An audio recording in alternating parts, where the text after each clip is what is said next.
The other night, Aimee and I were talking about, I don't know how we got on I don't know how we landed on it, but somehow we landed on talking about like kind of it spun around into Christianity and God and Jesus and so on, right? I was just flipping through social media and I came across a video of Trump with his family. And if you ignore all the noise that you've heard on the media and all the scandals and all that stuff, and you just watch him interact with his family, he loves his family and his family loves him. So that says a lot about a man's character, regardless of what you've heard. And then we kept talking about that and we got to a point where the conversation turned into, wait a second, Charlie Kirk was an exceptional man. And then you think about like, well, how, and he was murdered. Yeah. So, and then we said, what if Jesus was alive today? How would he be treated by society the way we are, how we operate? Yeah. Yeah, exactly. After how you articulated that to me and you and I spoke about it, then we said, you know what we should do? We should ask ChatGPT. And keep in mind, this is AI's answer. I didn't alter this. It's not my vocabulary. This is not, some of this stuff is not how I would say this. Like I wouldn't use these words. Okay. This is the AI answer, not my words. If Jesus Christ showed up tomorrow in the United States or Canada, speaking the same way he spoke 2,000 years ago, doing the same things he did then, he would not be welcomed as some gentle cultural mascot. He would not be given a book deal, invited on talk shows, or praised as a thought leader. He would be hated, maybe more hated now than ever before. The media would tear him apart. He'd be mocked as dangerous, extreme, or delusional. The pundits would accuse him of spreading hate, undermining democracy, and dividing society. Every word he spoke would be twisted into headlines designed to stir outrage. The political class would treat him as a threat. Some would demand investigations into his followers. Others would insist he was undermining public safety or national unity. Governments that pride themselves on tolerance and inclusion would label him intolerant and exclusive because his message demands repentance and truth, not endless accommodation. The cultural elites would cancel him. He'd be banned from social media platforms, shadow banned, deplatformed, fact-checked into oblivion. Tech companies would call him dangerous. Universities would call him a bigot. Late-night comedians would mock every chance they got. And people, society at large, would be divided. A small group would cling to his words, even at great personal cost. But the majority, the louder crowd, would demand his silencing. They would say he is hateful. They would say he is dangerous. They would say he has no place in our modern society. 2,000 years ago, the establishment crucified him to stop the truth from spreading. Today, the cross would look different. It would be character assassination, censorship, mockery, and relentless pressure to silence him. But the goal would be the same. Stop the truth from being told. Yeah. That gives you something to think about. I don't disagree with that. Like I'm that seems very bang on to me. Yeah. Because he's not like, he wouldn't be a moderate. By today's standards, he wouldn't be considered a moderate. He would have some shit to say. Now, in this particular case, I'm not actually arguing against, like, I agree, like 100% I agree with what the answer is. Yes. And people might say, oh, that's just because you're biased. Yes, I'm biased. But regardless of that, I'm sort of going to play devil's advocate here somewhat to see, like, are you just saying that because you think I want to hear that? Here's what she said. I'll just summarize it. Yeah. Okay? You can ask her to quickly summarize. There's a little summary at the bottom. Okay. Number 1 is the baseline from historical record. Number 2, modern information ecosystem punishes dissenting voices. Number 3, platform rules and uneven enforcement create deplatforming risk. Number 4, low institutional trust amplifies cynicism and backlash. And number 5, cultural demographic context. Put together, the same Jesus publicly confronting hypocrisy, making exclusive moral claims, or calling for repentance would collide with an outrage-driven media environment, inconsistent moderation regimes, low trust in arbiters, and a less Christian cultural base. The The mix strongly predicts the response I described: mockery, censorship, pressure, and attempts to silence rather than engage.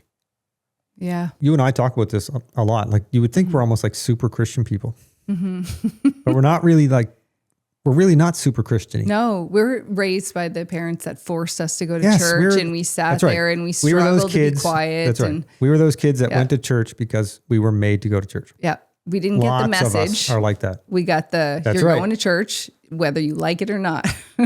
That's right. And honestly, the whole time growing up, I can honestly tell you, we like all, as we were young kids, until the time you get to, I'm going to say, once you got in junior high, we weren't going to church anymore. But I think we were going to church all the way through sort of elementary school, right? And we were actually in like Sunday school back when we were little kids doing crafts and stuff, because you'd go up, parents would go to church, you'd go to Sunday school. Some of the moms would like do the Sunday school stuff. And I remember mom did some of the Sunday school stuff. And looking back, I'm like, I would definitely be volunteering to be Sunday school. You would have been a wicked Sunday school teacher. You. Yeah. I Doing would've all the done it. crafts and stuff with the kids. And all the parents would have loved it because their kids would have loved going to Sunday school. You would be a really good Sunday school teacher. Like, without all the Christian stuff, I mean, just you would be so good with the kids. Yeah. Man. Like we didn't go to church when our kids were little. We didn't do that at all. So, but I regret it now. I wish we had when Yeah. they were little, just I know. to explore that message for them. I know. You know? Because I I always know. was thinking in the mindset that we'll just let our kids, they can grow up and they can choose whatever they want to believe in.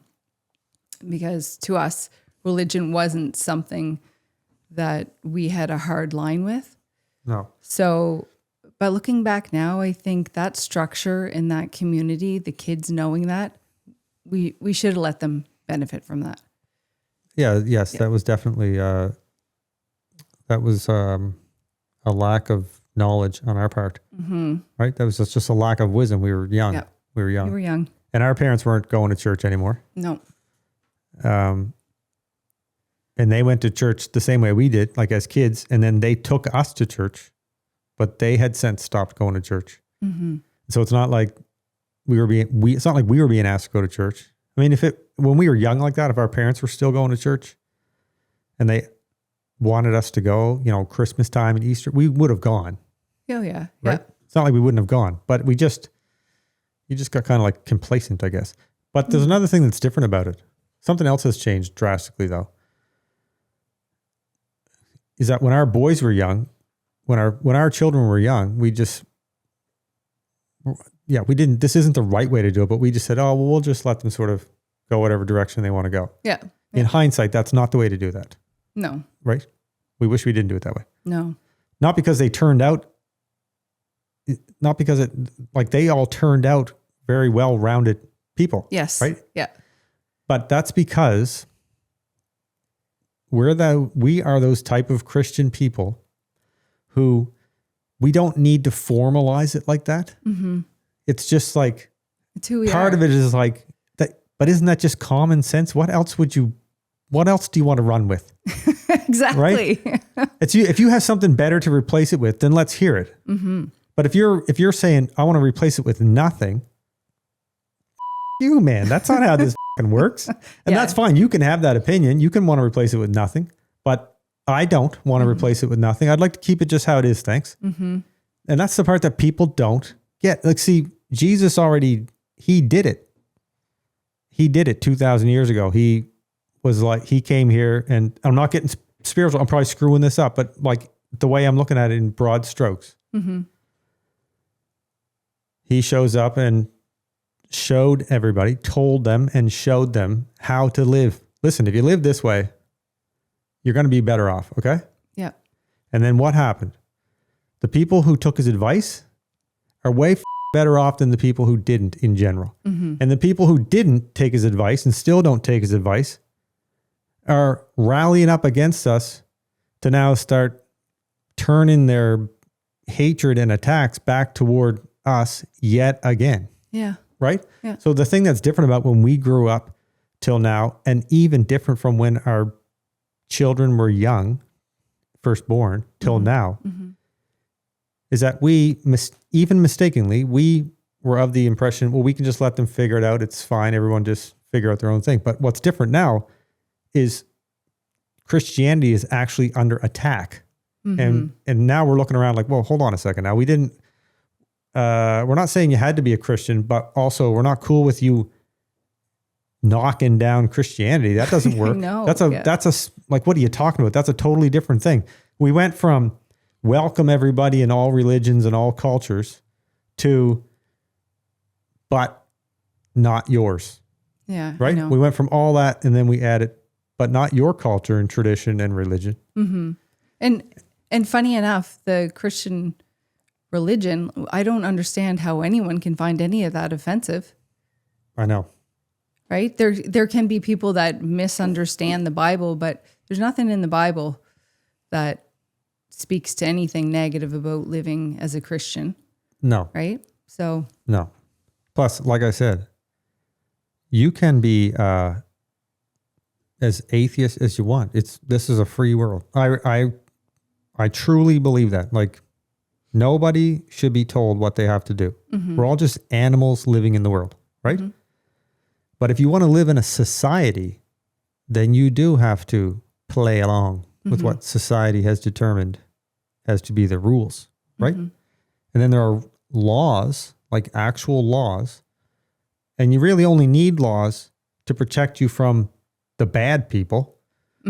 Because most of us go through life and we never, ever break a law. There's no desire to break the law. Why? Because there's not the things that would be considered breaking the law are not things that we have any desire to do.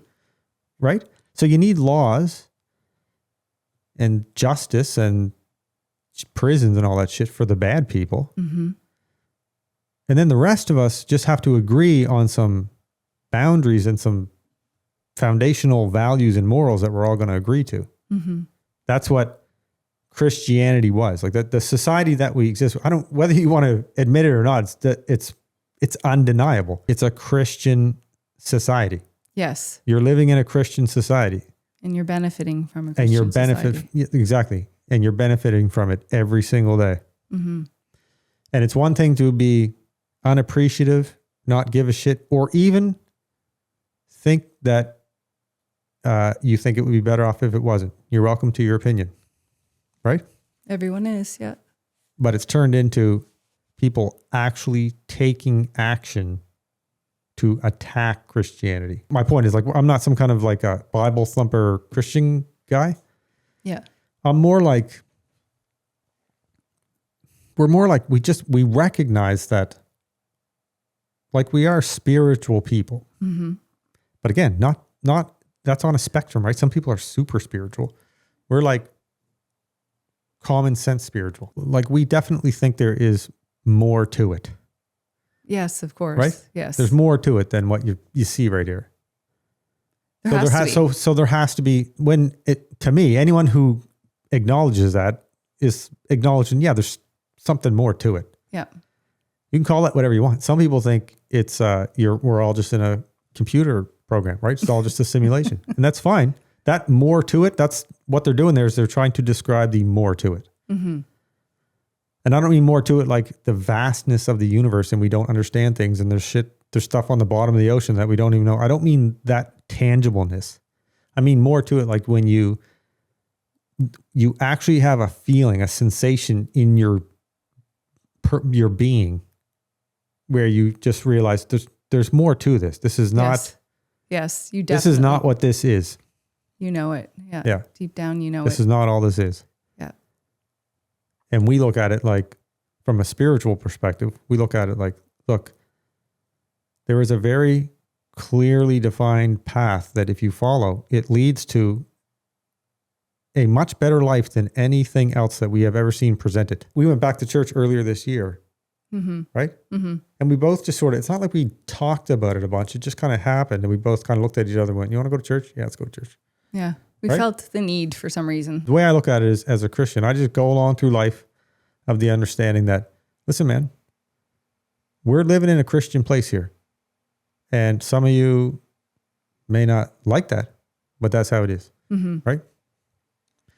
And if it goes in a direction that it goes, like if society moves it in a direction and people become less Christian for whatever reason, then so be it. But if you try to actually attack Christianity, that's a whole different thing. Then that's like, no. Yes. Yeah. No. Now I've become more Christian. That's when I start feeling very Christian. I get very like, what did you just say? So the point of all this is, it's not because you and I consider ourselves to be like some representatives of the Christian faith and community. Like we're by no means are we, but we're believers in it. Mm-hmm. And we're also actually awake to what's around the world. And many Christians are not awake to what is going on around them, right? They don't understand it. As a matter of fact, some of them think literally the opposite of the truth. I right? know. Yeah. Feels that way. But I think, if I'm not mistaken, there were Christians turning on Jesus when he turned them in, right? Are you asking? Yeah, I said, did Christians fail to protect Jesus or participate in his crucifixion? The shorter answer is both happened. So you could say his followers failed to defend him, his religious opponents orchestrated his death, and the broader public chose to go with the mob. It's uncomfortable, but shows how easy it is for people to think they're on the right side to abandon truth when it costs too much. I asked ChatGPT, did Christians fail to protect Jesus or participate in his crucifixion? And the reason I asked that question, I didn't elaborate to ChatGPT, but the reason I was asking it is because it just made me think of that when I just said that many of the Christians, like I believe this is actually true. I believe this is what would happen if Jesus was here. Can you imagine? Like they would want him, the people who want him shut down would really want him shut down. Somebody who would like have believers believing at that level, mm-hmm. right? Mm-hmm. So for that reason, I think he probably actually would be like more hated. The reason I asked that question is because it would appear to me, and from what I can see, that it's actually many Christians themselves that are just maybe unknowingly, but they participate in this, what's happening to them, to their mm-hmm. faith and their mm-hmm. Civilization and their church and so on, right? Mm-hmm. But the reason I ask that is like, because I'm kind of like, man, where are the Christians? Why? Christians are still the most, percentage-wise, still most people in Canada identify as Christian, I believe. We could look that up. I know it's more than 50%. Okay. I think it was 63%, which actually seemed high to me. But it's shrinking. But I wonder But my how point many was people... like, with that many people being Christian, mm-hmm. more than half the people, then why is there any conversation about what's happening? Why, how could there ever be churches being burned, especially by the dozens? How could there ever be Christianity being yanked out of all the institutions?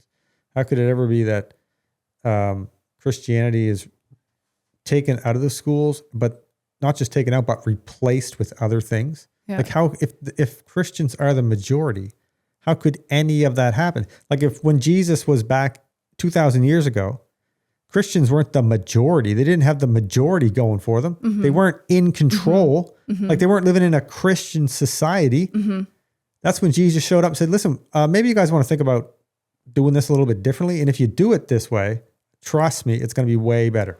What happened was too many of us slipped into comfort mode Christian. That's right. Where we've just been gliding along, coasting. That's right. Reaping in the benefits and not really applying the faith that was required. That's right. We just got too comfortable, man. Yeah, we did. We just let our guard down. We did. Our generation, like I think our generation, sort of the Gen X millennials and boomers, because the boomers dropped the ball too. They had it. The boomers really dropped the ball, man. The boomers stopped. They're the generation. They're the generation that stopped making their kids go to church. Yeah, they were. Before that, everyone was going to church, mm-hmm. right? The boomers stopped making their kids go to church. Then we didn't take our kids to church at all. No. And I'm speaking in generalities here. I'm not saying all Christians. I'm saying people like us who mm-hmm. did what we did. And there's like a lot of us. People are going to have to get uncomfortable. Yeah. Right? They're going to have to get comfortable with being uncomfortable because... Or knowing the truth. Because once we're outnumbered, Like, I'm talking about sort of sleeping Christians, like which I put the category that I put us in, that are kind of like, yeah, we're on your team, man. Yeah. We're on your team. We're Christians. Went to church. We were born, we were raised Christian. We're Christians, but like many people, we kind of took it for granted. And but we're not saying like we're running back to church, because again, there's a rational common sense part of us that we don't see it that way. We're not like we don't need the institution to know. We don't need the institution. But so when I talk about churches getting burned down, it's not because it's because people might say, oh, you didn't even go to church. And that's a valid argument. If they say, what do you need them for? You didn't even go to church. Dude, first of all, it's what it represents more than anything. Exactly. More than the building. It's what it represents. And anyway, but I just think we're at a point where people like me, and I don't like, but I'm just saying regular guys in whatever way you do it, whether it's like, go back to church, man. Just go back to church and just look around for a minute, and you realize like, oh yeah, you know what? There. This is where the good people are. Yeah. Like the good people are at church. Yeah, they are. No bad people there. You can find them there. Right? You may not have you may not have much in common with them even, other than the fact that you go to church. And but that's all you need. That's what I mean. But that's all you need to know, that it's going to be a safe place for you, and the people around you are going to be good people. I think by you calling out some of this stuff, you might, for other people that have been sleeping or in comfort zone Christian mode, right? Yeah. Those people might start realizing it's time to think about this. Right. Right. And I don't make those comments to get people to follow me or acknowledge me in any way. No. I say it because I say it in the way that you would say it. You would like yell it out in a crowd, and then hopefully some other guy over there goes, yeah, right. And that guy goes, yeah, man. And then that's like the best thing that I hope for, because it's really more like a sonar for me. I'm like, boys, are you still out there? Like, boom. Yeah. Right? Yeah. Still out there? You still out there? And I'll get some like thumbs up or whatever they call them, likes or whatever the it is. And so, like, okay, I'm just, okay. Right? Somebody had to say it. Like my whole career, it's always been like, because when you own the business as a small business owner, eventually it lands on you, right? The shitty stuff that when you get to the point that your employee can't deal with it because it's too shitty to give to an employee to deal with, it's too shitty of a circumstance, then you're the person dealing with it. Yeah. And sometimes you have to be unpleasant. I feel like now is the time where like things have gotten so bad. It's like when the army has to call in the reserves. We're the reserves. It's like, yeah, that's right. We're here. Yeah, that's right. Yeah. Think about this now. You're getting called up. Yeah, that's right. It is like that. Yeah. It is like that. And furthermore, you should think of it like you're not getting, and furthermore, you should think of it like you're not being called to like go somewhere and fight a war. You're being called because the war is here. Yeah. You got to start living like a Christian. That's right. We got to reinforce this. If nothing else, you have to don't take shit from anybody talking it down or trying to put it down. Like it's defend it. That's right. Not that it's up to me to tell people. I'm saying the way I look at it is this. You don't have to go to church. Like there's a difference between going there and not letting people with it. That's a totally different thing. I don't go to the playground up the street, but if I heard that like a bunch of punk ass kids are up there around with it, I would go up there. Right? I'd grab some other dads in the neighborhood and I'd go up there and say, what in the are you guys doing? Sometimes I think actually one of the reasons why I have this podcast, and I'm being honest with you when I say this, because you and I have talked about how like, there's no denying that the most impactful thing you could do to have an impact currently in your community would be to get involved in politics. Right? And you and I have talked about it before. I've talked with other people I know. I've talked about it with politicians, right? I've asked around about it, only mainly to confirm what I already know, which is from a competence perspective, I would be very good at the job. Like the job I would crush. And for me, the job is representing the people who elect me to do the things I said I would do. That it would be as simple as that. This is what I'm going to do. If you elect me, I'm going to do these things. And if I can't do them because somebody stopped me from doing them, I'm going to tell you guys what's going on. Like, that's what I wish politicians would do, or some political party would do. They would say, here's what we're going to do. If you vote for us, we're going to do these things. And then when they get elected, they do those things like a job. Like, that's what it should be.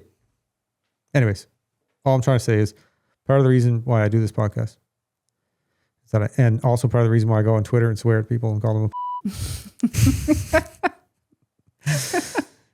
is because I know if I do that, that is the real me. That's definitely the real me.